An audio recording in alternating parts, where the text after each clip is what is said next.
وَلَقَدْ يَسَّرْنَا الْقُرْآنَ لِلذِّكْرِ فَهَلْ مِن مُّدَّكِرٍ اعوذ باللہ من الشیطان الرجیم بسم اللہ الرحمن الرحیم۔ 12ویں پارے کی ابتدا کچھ اس طرح سے ہوتی ہے کہ اللہ فرماتا ہے کہ ہر ایک کی رزق کی فراہمی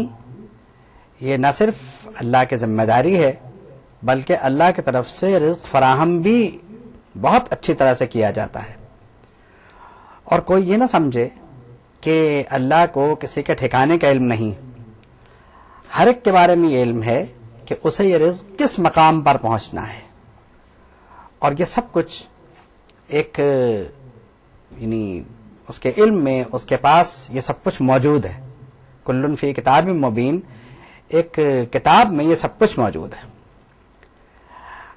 اس کے بعد فرمایا گیا کہ وہی اللہ ہے جس نے زمین و آسمان 6 دن میں پیدا فرمائے، اور اس سے پہلے اس کا عرش پانی پر تھا۔ اب یہ پوچھتے ہیں یعنی کافر کہ کیا ایسا ہوگا کہ موت کے بعد سب دوبارہ جی اٹھیں گے؟ یہ تو جادو سے ہی ممکن ہے۔ تو اب اگر جادو سے ممکن ہے تو اس سے پہلے تو کبھی بھی ایسا نہیں ہوا کہ جادو سے کوئی مردہ جلایا گیا ہو، لیکن ان کے ذہن میں ایک عجیب بات یہ تھی کہ جادو سے شاید مردے کو جلایا جا سکتا ہو۔ لیکن اگر فرض کر لیں کہ ایسا ہے بھی تو جادو کے ذریعے بیک وقت پوری کائنات کو کون جگائے گا؟ کیونکہ جادوگر تو خود مر چکا ہوگا، اور سب کو اٹھانا یہ تو ایک مسئلہ ہے۔ پھر اس کے بعد نبی کریم صلی اللہ تعالی علیہ وسلم کے وسیلے سے انسانوں کو انسان کے متعلق ایک بات بتائی گئی کہ انسان کا حال یہ ہے کہ اگر اسے یعنی کوئی راحت پہنچ جائے تو پھر ایک مسئلہ یہ ہوتا ہے کہ چلیے وہ تو خوش ہو جاتا ہے، لیکن کوئی تکلیف اگر اسے پہنچ جائے تو اس کے لیے بڑا مسئلہ یہ ہوتا ہے کہ جتنی راحتیں پہنچیں وہ سب بھول کے وہ یہ کہتا ہے کہ یہ تو بڑا میرے لیے ایک میری آزمائش نہیں بلکہ میری توہین ہو گئی۔ فرمایا کہ فوراً مایوس ہو جاتا ہے اور کفر کرنے لگتا ہے۔ پھر اگر اسے اس تکلیف کے بعد راحت مل جائے تو لَيَقُولَنَّ ذَهَبَ السَّيِّئَاتُ عَنِّي، کہ وہ کہتا چلو مصیبت کے دن تو ٹلے، اور وہ اترانے لگتا ہے، خوش ہونے لگتا ہے، عجیب حالت ہو جاتی ہے اس کی۔ یہاں بھی ان لوگوں کا فضیلت بیان فرمائی گئی کہ جو صبر کرتے ہیں، کہ لیکن کچھ لوگ ایسے بھی ہیں جو مشکل میں صبر کرتے ہیں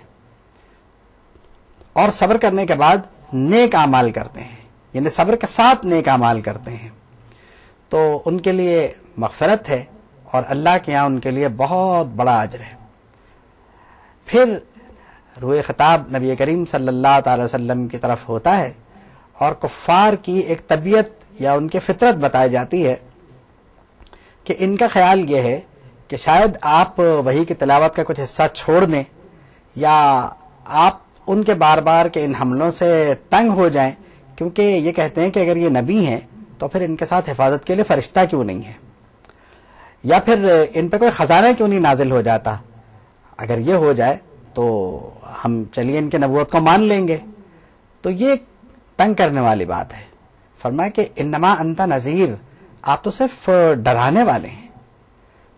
اور اللہ ہر شے پہ نگاہ رکھے ہوئے ہے۔ پھر فرمایا کہ یہ افطرا باندھتے ہیں، جھوٹ بولتے ہیں، اور اگر ان کا خیال یہ ہے کہ کلام من جانب اللہ نہیں ہے تو ان سے کہے 10 صورتیں ایسی بنا لائیں، اور یہ یقیناً ایسا نہیں کر سکیں گے۔ تو اگر انہوں نے ایسا نہیں کیا تو پھر ان سے پوچھیں کیا یہ مسلمان ہو جائیں گے؟ جو دنیا کی خوبصورتی اور دنیاوی دولت کا خیال رکھتا ہو، یہ سمجھتا ہو کہ اسے اسی کی ضرورت ہے اور آخرت کے ثواب کی اسے ضرورت نہیں ہے، تو ٹھیک ہے، فیہا وہم فیہا لا یبخسون، ان کے دنیاوی اجر میں کوئی کمی کیے بغیر ان کو اجر مل جائے گا۔ یہی وہ لوگ ہیں جن کا آخرت میں کوئی حصہ نہیں ہے، مگر ان کو جو کچھ ملے گا وہ آگ ہوگی، اور انہوں نے جو کچھ کیا وہ سارے اعمال برباد ہو جائیں گے۔ اس کے بعد فرمایا کہ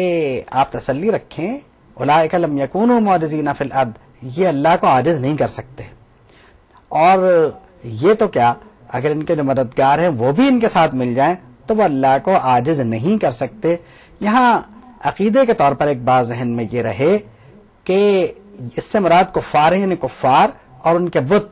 یہ اللہ کو عاجز نہیں کر سکتے۔ اس کی تشریح کفار کے سائق و سباق ہی میں کی جائے، اس کو مسلمانوں پر اس کا اطلاق نہ کیا جائے، اور کیونکہ فرمایا کہ ان کے لیے دگنا عذاب ہے، اور ان کو سننے کی قوت نہیں، نہ دیکھنے کی قوت ہے ان میں۔ پھر فرمایا کہ دو گروہ ہیں، ایک وہ ہے جو اندھا ہے اور ایک وہ ہے جو دیکھ سکتا ہے۔ یہ تشبیہ ہے، اصل میں یہاں پہ تمثیل بیان فرمائی گئی کہ ان کی مثال ان دو گروہوں جیسی ہے کہ ایک گروہ ہے جو نابینا ہے اور دوسرا جو ہے وہ گونگا ہے، تو کیا یہ دونوں گروہ برابر ہو سکتے ہیں؟ فرمایا ایسا نہیں ہو سکتا۔ تو یعنی مثل الفریقین کالاعمی والاصم والبصیر والسمیع، کہ ایک جو ہے وہ گونگا ہے، بہرا ہے، سن نہیں سکتا، اور ایک جو ہے نابینا ہے۔ تو جس کو یہ قوت حاصل ہے، یعنی جس کے سماعت اچھی ہے، جس کی بصارت ہے، وہ تو ہے صاحب ایمان،